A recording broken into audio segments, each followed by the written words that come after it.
अस्सलाम वालेकुम नाजरीन, आज आपको मैं चिकन पुलाव बनाने का तरीका बताने लगी हूँ। इसके लिए चाहे आप चिकन लें, बीफ लें, मटन लें, तरीका एक ही है। अब मैं सबसे पहले इसकी यखनी बनाऊंगी। इसके लिए मैंने 1 किलो तकरीबन गोश्त लिया है चिकन का, 3 अदद प्याज लिए हैं, लहसुन लिया है यखनी के लिए, अदरक लिया है, साबुत ये मैंने सौंफ ली है, पीसी नहीं हुई, पाउडर नहीं है, सौंफ, सूखा धनिया साबुत, नमक, बड़ी इलायची, दालचीनी, लौंग, ये चीज़ें यखनी के लिए मैंने ले ली। और इसमें 3 गिलास तकरीबन पानी डालूंगी 1 किलो चावलों में। ये मैंने यखनी की चीज़ें बताई हैं। इसके बाद मैं चावल बनाने का तरीका बताऊंगी यखनी निकालने के बाद। ये देखें प्याज बगैर छिले, लहसुन भी मैंने धो लिया है, प्याज भी धो लिया है। अब ये डालने लगी ये गरम मसाले, दालचीनी, लौंग, जीर, काली मिर्च, नमक, सूखा धनिया, सौंफ। अब मैं इसमें पानी ऐड करने लगी।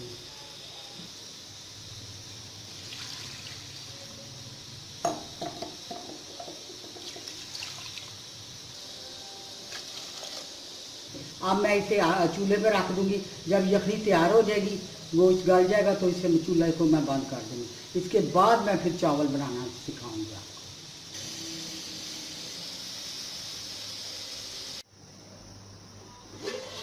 ये देखें यखनी पक रही है।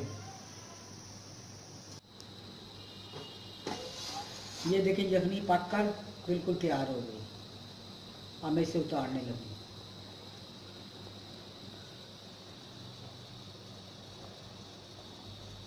ये देखें व्यूअर्स, मैंने तकरीबन 1 किलो चावल लेकर इसको साफ किया। साफ करके इसको मैंने भिगो दिया है।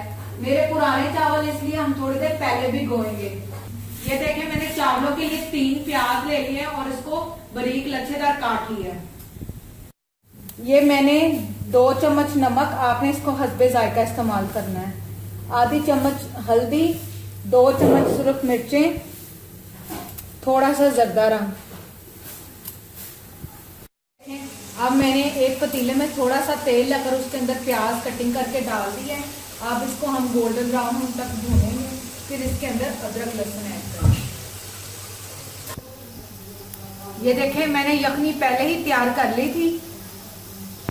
अब ये मैं प्याज गोल्डन ब्राउन करूंगी। इसके बाद अदरक लहसुन डालकर यखनी से पहले यखनी का गोश्त डालूंगी। इसको थोड़ा सा भूनकर फिर यखनी डाल देंगे। अब ये देखें गोल्डन ब्राउन हुए तो इसके साथ हमने अदरक लहसुन का पेस्ट इसमें ऐड कर दिया 1 चम्मच के करीब। अब हम इसके अंदर तमाम मसाले और गोश्त ऐड करेंगे। यखनी वाला गोश्त ऐड करेंगे। ये देखें, अब हमने जो यखनी वाला गोश्त तैयार किया था वही गोश्त इसके अंदर ऐड करना है आपने, और इसको भूनते जाना है साथ साथ। तकरीबन 1 मिनट के भूनने पर हम इसके अंदर मसाले ऐड करेंगे। ये यखनी है और इसी यखनी से हमने गोश्त की बोटियां निकाली हैं। ये यखनी में से निकाला हुआ प्याज और लहसुन वगैरह है, ये आपने उसमें शामिल नहीं करना। इसको हम फेंक देंगे। सिर्फ यखनी का पानी इस्तेमाल करना है। गोश्त को भूनने के बाद हम इसके अंदर सुर्ख मिर्च ऐड करेंगे, हल्दी, नमक आपने हस्बे जायका लेना है। मैंने तकरीबन 1.5 चम्मच लिया। अब हम इसको अच्छे तरीके से भूनेंगे। इसके साथ मैं गरम मसाला डालूंगी। ये मैंने गरम मसाला इसके अंदर ऐड कर दिया। मैंने साबुत लिया है, आप पिसा हुआ भी इस्तेमाल कर सकते हैं। अब हम 1 से 2 मिनट इसको भूनेंगे। भूनने के बाद इसके अंदर यखनी डाल देंगे।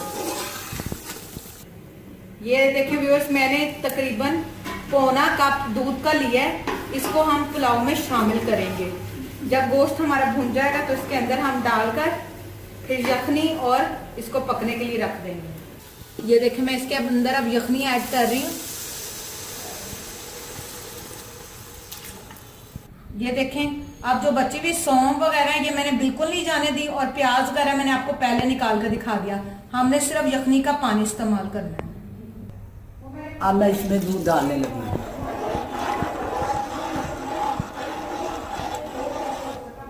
यखनी कम हो तो साथ पानी भी डालना है।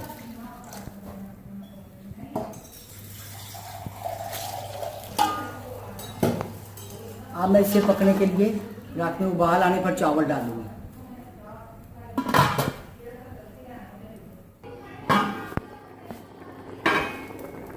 अब मैं इसके अंदर हरी मिर्चें ऐड कर दी हैं। पानी पक चुका है हमारा, अब हम इसके अंदर चावल ऐड करेंगे। ये देखें, अब मैं इसके अंदर चावल शामिल करने लगी हूँ। पानी बिल्कुल ना इसके अंदर जाए, और आपको पानी का हिसाब बता दूं कि अगर आपके पुराने चावल हैं तो 1 गिलास में 1.5 गिलास पानी डालना, नए हैं तो 1 गिलास चावल में 1 गिलास पानी। अब मैंने ये चावल डाल दिए। थोड़ा सा मैं पानी इसके अंदर और ऐड करूंगी, लेकिन आपने अपने हिसाब से इसमें शामिल कर लेना है। अब मैं इसको पकने के लिए रख दूंगी, और जब ये दम पर पहुंचेगा तो जर्दा रंग इसके ऊपर डालूंगी।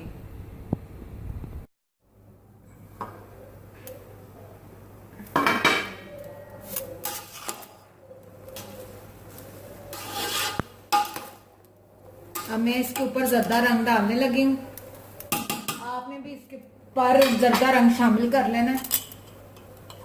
ये देखें, इस तरीके से आपने इसके ऊपर जर्दा रंग शामिल करना है।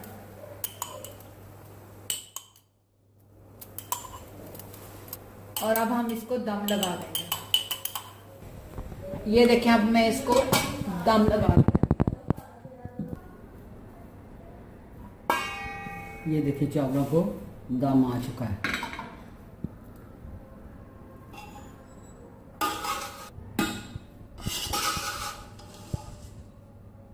ये देखो चावलों को दम आ गया है अच्छी तरह।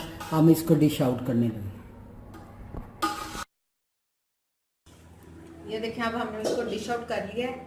उम्मीद करती हूँ कि आज की आपको हमारी ये रेसिपी पसंद आई होगी। इसको घर में ज़रूर ट्राई करें। इंशाल्लाह एक बार फिर नई रेसिपीज़ के साथ आपकी खिदमत में हाजिर होंगे। लेकिन जाने से पहले हमेशा की तरह मेरी वीडियोस को लाइक करें, फ्रेंड्स एंड फैमिली के साथ शेयर करें, और मेरे चैनल को सब्सक्राइब करना मत भूलें। नई रेसिपी के साथ फिर आपकी खिदमत में हाजिर होंगे। तब तक इजाज़त दीजिए। अल्लाह हाफ़िज़।